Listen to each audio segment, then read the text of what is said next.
brain is constantly distracted. Notifications, deadlines, and a never-ending to-do list are pulling you in a million directions. But what if there was an ancient method to quiet the noise, bring your mind into laser-sharp focus, and finally start crushing your goals?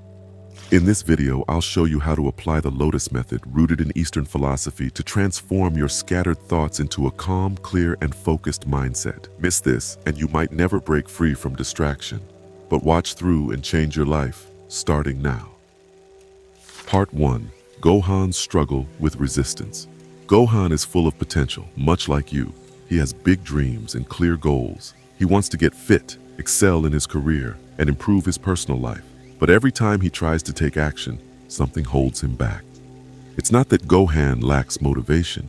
He watches motivational videos, listens to podcasts, and reads about self-improvement. But despite all of that, his mind resists when it's time to act. He finds himself scrolling through his phone instead of working on his goals. Every time he plans to start something important, his brain pulls him towards something more comfortable, something easier. He's stuck in a cycle of procrastination and self-doubt. And the worst part is, he knows exactly what's happening, but can't seem to break free. This isn't just a Gohan problem. It's a universal one. It's the mind's way of avoiding discomfort. Every time we face a challenge that feels hard or unfamiliar, the mind seeks comfort in distractions, social media, games, even daydreaming. Gohan feels like he's battling himself, and no matter how much motivational content he consumes, it never lasts. He's starting to realize he needs something deeper, something more grounded than fleeting motivation. In Eastern philosophy, the mind is often compared to a wild monkey, jumping from one thought or distraction to the next, avoiding anything that feels uncomfortable or difficult. The Buddha once said, "Your worst enemy cannot harm you as much as your own unguarded thoughts." This is exactly what's happening to Gohan. His own mind is sabotaging him. His thoughts constantly pull him away from what he truly wants, towards what feels comfortable in the moment. The ancient monks understood this battle and developed methods to tame the mind, bringing it into focus, clarity, and calmness. What Gohan is experiencing is the human condition. The mind, by nature, resists challenges. It prefers safety and familiarity. But Eastern teachings, especially those that influence the Lotus Method, show us that this resistance is not something to fight against with brute force. Instead, the first step is awareness. The mind resists because it seeks to protect us from discomfort, but it's possible to shift this dynamic. Awareness is key. Once Gohan becomes aware that his mind is naturally wired to avoid discomfort, he can stop being so hard on himself. This is the first lesson in the Lotus Method. Before trying to change the mind, you have to understand it. For Gohan, the battle is clear. His mind is resisting because it's wired to do so. But now he sees that the first step is not to fight his mind or force it to behave differently. It's about awareness. When Gohan becomes aware of his mind's resistance, he stops trying to bulldoze through it and instead acknowledges the role his mind plays in protecting him from discomfort. But rather than give in to those protective tendencies, Gohan learns to observe them without judgment. This is a core principle of the Lotus Method. Before you can change your thoughts, you must first become aware of them. Awareness is only the first step. Now that Gohan has seen his mind for what it is, how does he move forward? The next phase of the Lotus Method teaches him how to release the grip of resistance and flow with his thoughts rather than against them. Part 2. Embracing the flow of life. Gohan realizes that his old methods, forcing himself to work harder, pushing through resistance, aren't working. So he starts looking for deeper wisdom. That's when he stumbles upon the teachings of Lao Tzu, the ancient philosopher of Taoism. Lao Tzu speaks about Wu Wei, the concept of non-resistance, the art of moving with life instead of fighting against it. One of Lao Tzu's teachings resonates deeply with Gohan. By letting it go, it all gets done. This confuses him at first. How can letting go lead to accomplishing things? But the more he reflects on it, the more he understands that maybe the reason he's been struggling so much is because he's been fighting against life, against his own nature. Gohan starts to wonder, What if doing hard things wasn't about sheer force? What if there was a way to approach his challenges that didn't feel like constant resistance? The Lotus Method, rooted in this Eastern philosophy, suggests that maybe the solution isn't to fight harder, but to stop fighting altogether, to find the natural flow within the effort. Wu Wei teaches something that feels counterintuitive in today's world, that by going with the flow of life, rather than resisting it, we can actually accomplish more. It's not about giving up or being passive. It's about moving in harmony with the natural rhythms of life. When we push too hard, life pushes back. But when we align ourselves with life's current, we move forward with less effort. Gohan begins to see that his constant battle to push his mind to work harder only makes it fight back.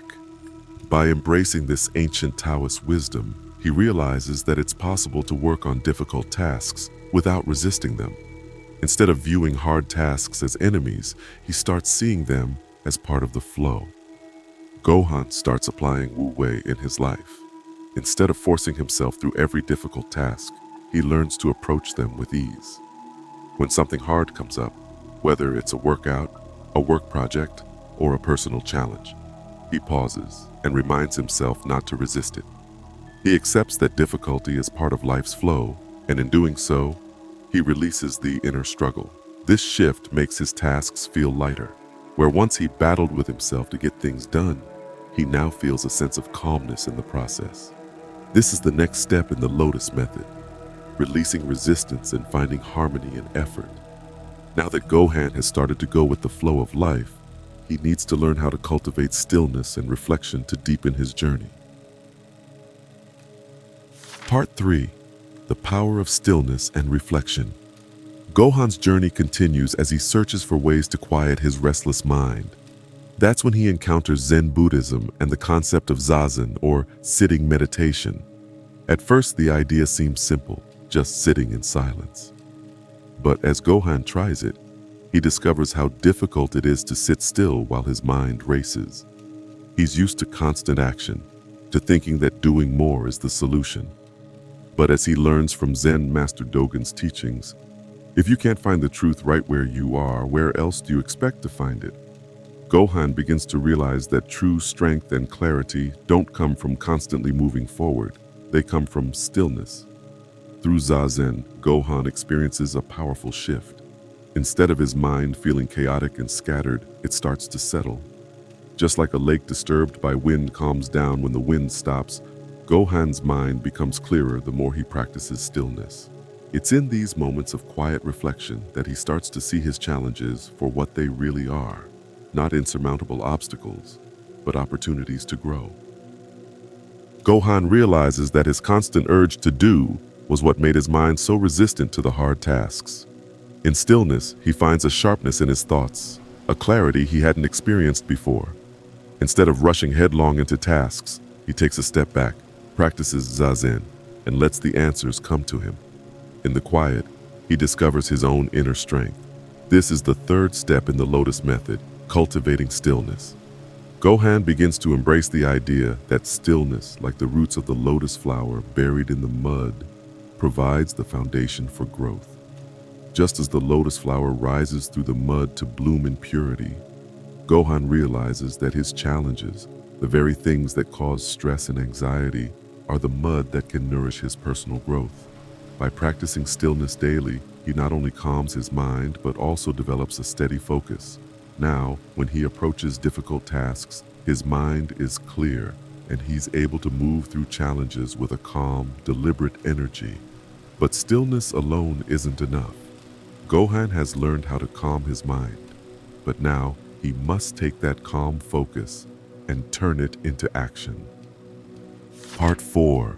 Turning reflection into action. As Gohan continues practicing stillness, something begins to change. His mind, once chaotic and scattered, becomes a tool for focus and sharp decision-making.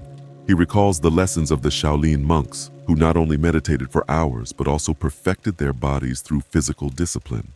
The monks believed in a deep connection between mental clarity and physical action. One could not exist without the other. Gohan realizes that meditation has given him clarity, but now it's time to turn that reflection into purposeful action, much like the Shaolin monks who applied their inner calm to their movements in martial arts.